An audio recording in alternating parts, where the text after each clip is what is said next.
శ్రీ గురుదత్త జై గురుదత్త. శ్రీ మహాగణాధిపతయే నమ. శ్రీ సరస్వత్యై నమ. శ్రీపాదవల్లభాయ నమ. ఆధ్యాత్మిక బంధువులకి, దత్త బంధువులంతమందికి కృతజ్ఞతాపూర్వక అభివందనాలు తెలియచేసుకుంటూ, ఇవాళ మనం గులాబ్ బాబా వారి యొక్క దివ్య లీలల స్మరణంలో 12వ రోజు మనం స్మరణం చేసుకుంటున్నాం. ముందుగా ఇవాళ మనం తెలుసుకోవలసినటువంటి విషయం ఏమిటి అంటే, బాబా వారు కర్మయోగి, నిత్యకర్మిష్టి. గోపాల గోపాల దేవకీనందన్ గోపాల, గులాబ్ బాబా గోపాల. ఒకసారి ఎస్ఎల్బి భట్కస్ నాగపూర్ వాస్తవ్యులు. వీరు నాగపూర్ మున్సిపల్ కార్పొరేషన్లో గుమస్తాగా పనిచేసి రిటైర్ అయ్యారు, పదవీ విరమణ చేశారు. బాబాను తన ప్రాణం కంటే ఎక్కువగా చూసుకుంటూ ఉండేవారు. వీరు తన అనుభవాన్ని ఏమిటని చెప్తున్నారంటే, వీళ్ళ అమ్మగారికి ఘోరాతి ఘోరమైనటువంటి వ్యాధి బారిన పడింది ఆవిడ. ఆమెని మారే మెమోరియల్ ఆసుపత్రి నాగపూర్లో చేర్పించారు. వైద్యులు అన్ని విధాలా ఆమెకి చికిత్స చేసి బ్రతికించడానికి ప్రయత్నం చేసినప్పటికీ చివరికి లాభం లేదని వైద్యులు ధృవీకరించి నిర్ణయించి ఈ బర్కస్ గారిని ఏకాంతంగా పిలిపించి, మీ అమ్మగారు జీవించడం కష్టం కాబట్టి బొంబాయిలో ఉన్నటువంటి మీ అన్నదమ్ములకి టెలిగ్రామ్ ఇవ్వమని సలహా ఇచ్చారట. ఎందుకంటే చివరి గడియలు ఆవిడని చూడటానికి కానీ మాట్లాడటం కానీ. ఈ మాటలు వినగానే పిల్లవాడు అంటే బర్కస్ అనే అతను పసిపిల్లవాడిలాగా బెక్కి ఏడవడం మొదలుపెట్టాడు. సమయానికి ఆపద్బాంధవుడిలాగా బాబా అమరావతి నుంచి నాగపూర్ వచ్చారు. ఆ రోజు బాబావారు నాగపూర్ వచ్చే ప్రోగ్రాం లేనప్పటికీ, సందర్భం లేకపోయినప్పటికీ నాగపూర్ వచ్చారు. సరాసరి ఈ ఆసుపత్రికి వచ్చి ఆమెను చూడటానికి వచ్చారు. ఆమె మంచం చుట్టూ బాబాగారు 3 సార్లు ప్రదక్షిణం చేసి ఆమెకు నమస్కారం చేసి త్వరలో స్వస్థత చేకూరుతుందని ధైర్యం చెప్పారట. ఆమెను హాస్పిటల్ నుంచి బాబా తన దర్బారుకు తీసుకురమ్మన్నారు. అమ్మకి బాబా తీర్థప్రసాదాలు ఇచ్చారు. బాబా ఆశీర్వచన ప్రభావం చేత కొన్ని రోజులకే ఆమె ఆరోగ్యం చెక్కబడింది. ఆ తరువాత ఈయన తల్లిగారు 7 సంవత్సరాలు జీవించి జూలై 12వ తేదీన 1985వ సంవత్సరం పరమపదించింది. ఈమె చనిపోవటానికి ముందు తనకున్నటువంటి బంగారపు గొలుసు బాబా గారికి ఇచ్చింది. మా కుటుంబంలో చనిపోయిన వారి అస్థికలు అలహాబాద్ త్రివేణి సంగమంలో నిమజ్జనం చేయడం తాతల నాటి నుంచి వస్తున్నటువంటి సాంప్రదాయం. ఆమె చనిపోయే సమయానికి నేను కాటేల్లో ఉన్నాను. ఆమె బొంబాయిలో మరణించింది. నా సోదరులు నేను నాగపూర్లో ఉన్నానని టెలిగ్రామ్ పంపించారు.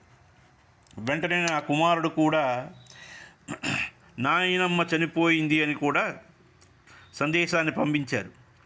ఈ టెలిగ్రామ్ చూడగానే మా అత్తగారు చనిపోయారా లేక మా అమ్మగారు చనిపోయారా అనే సందేహావస్థలో పడ్డాడు.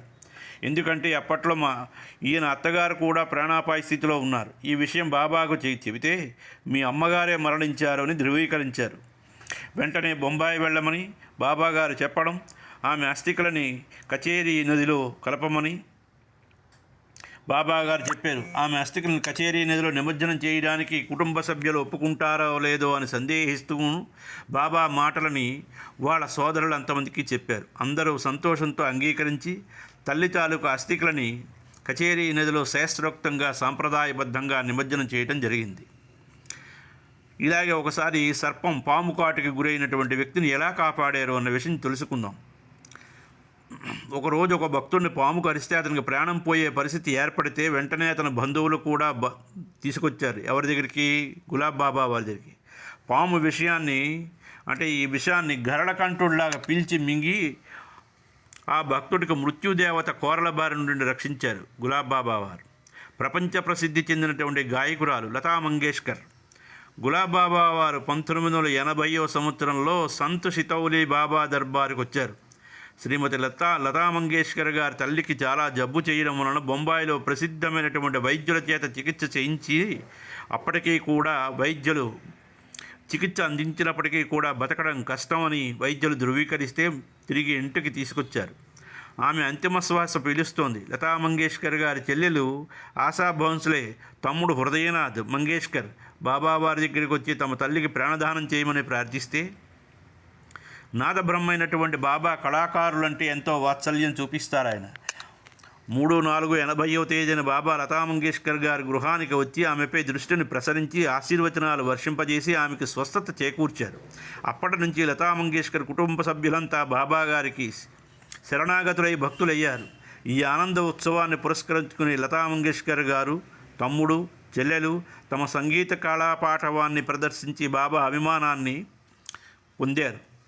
లతా మంగేష్కర్ గారి గురించి ఇంకొక అధ్యాయంలో మనం తెలుసుకుందాం. అది ఎక్కడంటే టాకర్ఖేడ ఆశ్రమంలో లతా మంగేష్కర్ గారు బాబా వారి పాదపద్మాలకు నమస్కారం చేసి ఆయన ఆశీర్వచనాలు పొందడం. అలాగే రాజకుమారి ప్రభావతి దేవాస్ రాజుగారి కుమార్తె రమణ మహర్షి చేత ఆదరించబడి వారి ప్రేమకు పాత్రురాలైనటువంటి మహాభక్తురాలు. ఈమె మధ్యప్రదేశ్కి చెందినటువంటి మంచి వక్త. ఆమె ఆధ్యాత్మిక ఉపన్యాసాలు వినడానికి లక్షలాది మంది శ్రోతలు హాజరయ్యేవారు.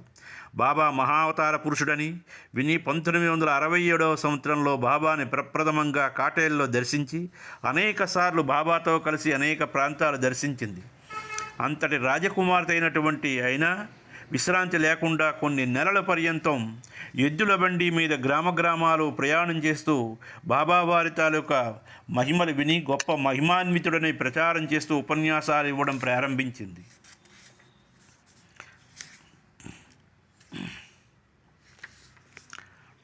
1987వ సంవత్సరం నవంబర్ నెలలో బాబాగారి వీపు మీద ఒక గడ్డ ఏర్పడింది. జ్వరపీడితుడై కొన్ని రోజులు అస్వస్థత పొందారు. బాబా భక్తులు జబ్బులను స్వీకరించి అస్వస్థత పొందడం అలవాటు. క్రమేణా బాబా తన బాధ నుంచి నివృత్తి పొందారు. ఎందుకు ఇంత భరించరాని బాధను పొందారో ఎవరికీ అర్థం కాలేదు. నాగపూర్లో దీపావళి పండుగ తర్వాత బాబా భక్తులు ఒక గడ్డ లగిస్తే అది సాధారణంగా బాబాగారి వీపు మీద శరీరానికి సిద్ధపురుషులు వాళ్ళ శరీరాల మీదకి ఏదైనా వ్యాధి సంభవించిందంటే ఎవరో అవతల వాడి భక్తుల తాలూకా వ్యాధిని వీళ్ళ శరీరం మీదకి తీసుకొచ్చి దాన్ని అవతల వారిని రూపుమాపుతున్నారు, వ్యాధి బారిని రక్షిస్తున్నారు అని అర్థం. అయితే అంత భరించరాని బాధను పొందారో నాగపూర్లో దీపావళి పండుగ తర్వాత బాబా భక్తులందరికీ చెప్పారు. ఏమిటని? ఆమె భర్త గురించి చెప్పడం ప్రారంభించగానే ఆమె ఏడవడం ప్రారంభించింది. బాబా తన భర్త జబ్బుని స్వీకరించి తన మాంగళ్య బలాన్ని నిలబెట్టారని అందరితో చెప్పింది. అంతకుముందు ఆమె భర్త బతకడం కష్టమని వైద్యులు ధృవీకరిస్తే జ్యోతిష్యులు కూడా తన భర్తకి మరణావస్థ గురించి ముందుగానే తెలియజేస్తే బాబా స్వయంగా శ్రీకృష్ణ భగవానుడే అని స్పష్టపరిచింది. నిజమైనటువంటి భక్తుల కష్టాలని కలలుగా భావించి సద్గురువుని ఆశ్రయించి సేవించి తరించాలి. మహాత్ములు తన భక్తుల ప్రారబ్ధాన్ని స్వీకరించి వారి కష్టాలని సుఖాలుగా మారుస్తారు. చెంబారన్ గవాలా అని వీరు రామతీర్థ గ్రామ నివాసి. ఎన్నో సంవత్సరాల నుంచి బలీయమైనటువంటి ప్రారబ్ధ ప్రభావం వల్ల క్షయవ్యాధితో బాధపడ్డారు. రాత్రులు కొన్ని గంట సేపు కూడా దగ్గుబాధ వలన నిద్ర పట్టేది కాదు. ఎన్ని ఆసుపత్రులకి తిరిగినా కూడా ఎన్ని మందులు సేవించినా ఫలితం శూన్యమైంది. నిరాశతో జీవితాన్ని గడుపుతున్నటువంటి రోజుల్లో దిక్కులేని వారికి దేవుడే దిక్కన్నట్టుగా బాబా గారిని శరణు పొందితే బాబా వారి ఆశీర్వచనాల ఫలం వలన కొంతకాలానికి క్షయవ్యాధి బారి నుండి విముక్తుడయ్యాడు. రామోజీరాయే నందూలాల్ అని భక్తుడు అనేక సంవత్సరాల ముఖపక్షవాతం చేత రోజురోజుకి క్షీణించబడుతున్నాడు. బాబాను దర్శించి తన బాధను చెప్పుకుంటే బాబా తన శరీరాన్ని మృదువుగా నిమిరి రోగ విముక్తుని చేశారు. బలేరావు కాళ్ళకి పక్షవాతం వచ్చి మంచాన పడి రోగగ్రస్తుడైతే బాబాగారి ప్రసాదం సేవించడం వల్ల కాళ్ళకి యథాప్రకారం శక్తి కలిగి నడవడమే కాకుండా సంపూర్ణమైనటువంటి ఆరోగ్యవంతుడయ్యాడు. నైతిన్బాయి దలాల్ పార్లే సాకోరి గోదావరి మాత భక్తుడు. వీరి స్నేహితుడు కన్నయ్యలాల్ శర్మాల చాలా కాలం నుంచి ఉబ్బస వ్యాధితో బాధపడుతున్నాడు. ఎన్నో వైద్యాలు చేయించుకున్నాడు, కానీ వ్యాధి తగ్గకుండా అలాగే ఉన్నది. సద్గురు గులాబ్ బాబా దర్శనం చేసుకుని తన బాధని ఆర్తితో విన్నవించుకున్నాడు. బాబా అతని ఛాతీ మీద చాలాసేపు రుద్దారు. కొన్ని రోజుల్లోనే అతనికి ఉన్నటువంటి ఉబ్బస వ్యాధి నివారణ అయింది. ఈ లీలను బట్టి చూస్తే వైద్యశాస్త్రం విఫలమైన చోట బాబా తాలూకా సంకల్పమే మహాశక్తివంతమైనటువంటి ఔషధంగా పనిచేస్తుందని ఈ సంఘటన రుజువు చేసింది. రాఠీ గారిని 15-16 సంవత్సరాల నుంచి బాబాని సేవిస్తున్నటువంటి మహాభక్తుడు. సద్గురువును దర్శించిన తర్వాత వారి అనుమతితో ఇంటికి వెళ్ళడం సద్భక్తుల కర్తవ్యంగా భావించాలి. ఇది శ్రేయస్కరం కాదు, అది శ్రేయస్కరం కాదు కూడాను. అతడు పోవద్దని బాబా హెచ్చరించినప్పటికీ బాబాతో చెప్పకుండా ఇంటికి బయలుదేరాడు. కానీ మార్గమధ్యంలో గుండె నొప్పికి గురయ్యాడు. తన తప్పుని గ్రహించి మళ్ళా బాబా దగ్గరకు వచ్చి క్షమాపణ కోరాడు. బాబా అతని ఛాతీ మీద తన హస్తాన్ని పెట్టి స్పృశించాడు. గుండె నొప్పి తగ్గింది. ఇలాంటి పోలినటువంటి సంఘటనే సాక్షాత్తు షిరిడీ సాయినాథుల వారి చరిత్రలో ఉన్నది. ఒకసారి ఇమాంబాయి అనే భక్తుడు ఇంటికి వెళ్ళడానికి సాయి అనుమతి కోరితే సాయి వెళ్ళవద్దని అతను హెచ్చరించారు. బాబా ఆదేశాన్ని లెక్క చేయకుండా వెళ్ళిన ఫలితంగా మార్గమధ్యంలో గాలి, వాన, పిడుగులు, నిప్పుకొణాలు ఇటువంటి ఇబ్బందులకు గురయ్యాడు. అయితే సాయి తన భక్తుడి తొందరపాటును క్షమించి ప్రకృతి ఉపద్రవం నుంచి కాపాడారు.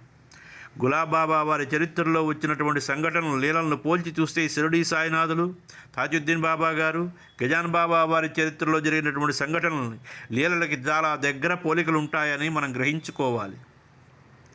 ఈ ముగ్గురి అవతార కార్యక్రమాలు శ్రీ గులాబాబా వారు పూర్తి చేస్తున్నారని వేలాది మందుల భక్తుల తాలూకు అభిప్రాయం. శ్రీ తిడక్, అమరావతి నివాసి అయినటువంటి తిడక్ చాలాసార్లు హృద్రోగానికి అంటే గుండె నొప్పికి గురయ్యాడు. ఎత్తైన ప్రదేశాలు ఎక్కడం కానీ దిగడం కానీ కూడదన్నారు వైద్యులు. గుండెపోటు 2-3 సార్లు కంటే ఎక్కువ వచ్చిన వారు బ్రతకడం కష్టమని చెప్పారు.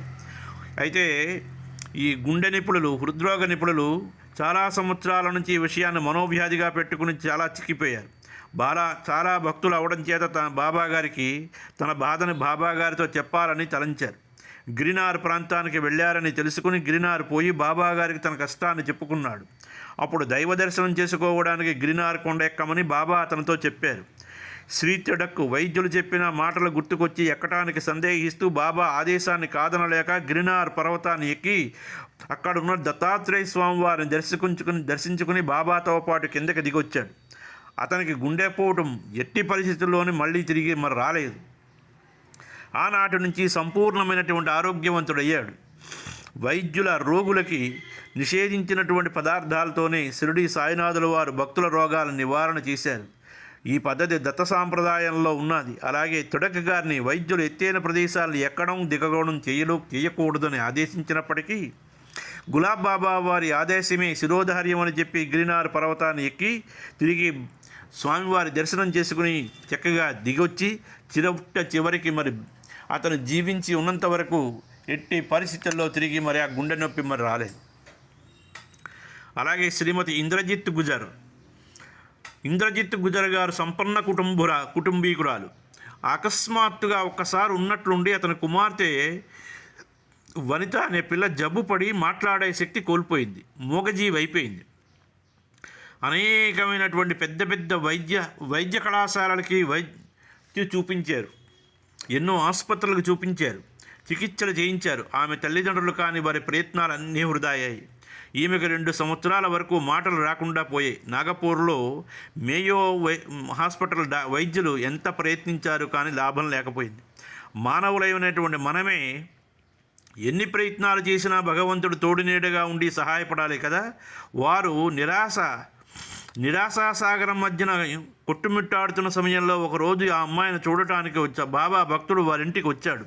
ఆమె పరిస్థితిని గ్రహించి గులాబ్ బాబా గారి దగ్గరికి తీసుకువెళ్ళమని ఆమె తల్లిదండ్రులకు సలహా ఇచ్చాడు. ఆపద్బాంధవుడిలాగా వచ్చి సమయానికి సలహా ఇచ్చినందుకు ఆమె తల్లిదండ్రులు అతనికి కృతజ్ఞతలు తెలుపుకున్నారు. పద్మాబాయి తన కుమార్తెను గులాబ్ బాబా వద్దకు తీసుకువెళ్ళి నా బిడ్డని కాపాడండి మహాప్రభు అని ఆర్తితో ఏడిచింది. అప్పటికి భగవంతుడు కాపాడగలడని ఆమె బాబా ధైర్యం చెప్పాడు. తల్లి కూతురు వరుసగా 8 రోజులు బాబావారి భజన కార్యక్రమంలో పాల్గొన్నారు. కర్మ తీరే రోజు రానే వచ్చింది. ఒకరోజు భజనల బృందం భజనలు చేస్తూ ఉండగా వారితో ఆమె శృతి కలిపి పాడడం మొదలుపెట్టింది. భక్త మండలి ఎంతో ఆశ్చర్యమవుతూ సిద్ధేశ్వర సంత్ గులాబ్ బాబా గోపాలకృష్ణ జయహో అంటూ గట్టిగా ముట్టినట్లుగా ఆకాశానికి వెళుతున్నది. అంత శబ్దం, ధ్వని శబ్దం, స్వరం గొంతెత్తి జయధ్వానాలు పలికింది. అందరూ బాబా మహిమని స్తుతించారు. పిచ్చి కుదిరినటువంటి విషయం. జల్మల్ గ్రామానికి చెందినటువంటి బాబా భక్త మండలిలో వెళ్ళారు. అక్కడ ఆర్ఎస్ భాటే అనే పోలీస్ అధికారి తర్వాత మనతో ఎంతో మంది వైద్యులు పెద్ద పెద్ద వాళ్ళు దర్శించారు. అక్కడ ఒక పిచ్చి అమ్మాయిని చూశారు. అక్కడ వాళ్ళందరూ ఆమె పిచ్చిదని బాబాతో చెప్పారు. ఆ అమ్మాయిని జనాబాయి అనే పేరుతో బాబా సంబోధించారు. ఆమె పేరు నిజంగా జనాబాయి. బాబా ఆమెను పేరుతో పిలవగానే అందరూ ఆశ్చర్యపోయారు. ఆమె ప్రేమతో పిలిచి దగ్గరకు చేర్చుకుని అంటే రేగిపోయినటువంటి జుత్తు జడ తాలూకా వెంట్రుకను దువ్వుతూ అభంగాలు పాడాలని ఆమెతో చెప్పారు. వెంటనే ఆమె మనశ్చాంచల్యం పోవడానికి వెంటనే పోయి కోకిల కంఠంతో అనేక అభంగాలు పాడింది. అందరూ ఆశ్చర్యంతో ఆమెతో కలిసి పాడారు. బాబా ఆశీర్వచనాల ప్రభావం చేత ఆమె తాలూకా పిచ్చి కుదిరిపోయి తగ్గి ఆరోగ్యవంతురాలయ్యింది. అందరూ జై జై జై జై గులాబ్ బాబా అని నినాదాలు చేస్తూ బాబా మహిమని కొనియాడారు. ఆమె ఎంత అదృష్టవంతురాలో అని ప్రశంసించారు. గయాసింగ్ రైల్ ఇంజన్ డ్రైవర్ దమో మధ్యప్రదేశ్ నుంచి ఇవాళ మనం తెలుసుకుంటున్నాం. గయాసింగ్ మధ్యప్రదేశ్ రాష్ట్రంలో దమో పట్టణం వాస్తవ్యుడు. అతన్ని వైద్యులు పరీక్ష చేసి గొంతు క్యాన్సర్ అని నిర్ధారించారు. మెడికల్ కళాశాల ఇండోరు మధ్యప్రదేశ్ వారిచ్చినటువంటి బయాప్సీ రిపోర్టు కూడా ఇందులో ఉన్నది. వైద్యులు 2 సార్లు గయాసింగ్కి రేడియేషన్ ట్రీట్మెంట్ ఇచ్చినా క్యాన్సర్ వ్యాధి తగ్గుముఖం పట్టలేదు. ప్రాణాల మీద ఆశ వదిలినటువంటి గయాసింగ్ బాబా గారిని దర్శించి వ్యాధిని గురించి చెప్పి ఏడిచాడు. బాబా తన అమృత హస్తాలతో అతని కంఠాన్ని నిమిరి ఆశీర్వదించారు. త్వరలోనే క్యాన్సర్ వ్యాధి నుంచి విముక్తి చెందాడు. గయాసింగ్ కాటేలో వచ్చే గోకులాష్టమి పండుగ రోజున వేలాది భక్తుల సమక్షంలో తన కృతజ్ఞతను ఇలా వెల్లడించారు. గులాబ్ బాబా వారు నాలాంటి భయంకరమైనటువంటి వ్యాధిగ్రస్తులను ఆరోగ్యవంతులుగా చేస్తున్నారు. వారు సాక్షాత్తు భగవత్ స్వరూపులే. మరణించే వారిని కూడా పునరుజ్జీవనం చేసే శక్తి అవతార పురుషులైనటువంటి బాబా లాంటి మహనీయులు ఉంటుందని మనం గ్రహించి వారికి జీవితాంతం అందరూ రుణపడి ఉండాలి. గోపాల గోపాల దేవకీనందన గోపాల గులాబ్ బాబా గోపాల. తండ్రి పాహిమాం పాహిమాం.